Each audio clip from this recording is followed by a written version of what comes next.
يا امين جاي اشتغل عشان الراجل ده ممكن يجيب لنا لحمه وفراخ. ده لا راجل ميت. لا ان شاء الله يجيب لنا لحمه وفراخ.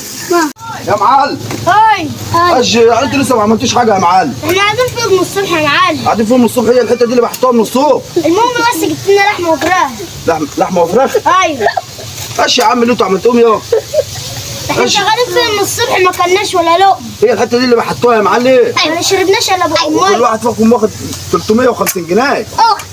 طب احنا عايزين فراخ ولحمه بس. ايه فراخ ولحمه. فراخ ولحمه. احنا بحتنا اهو.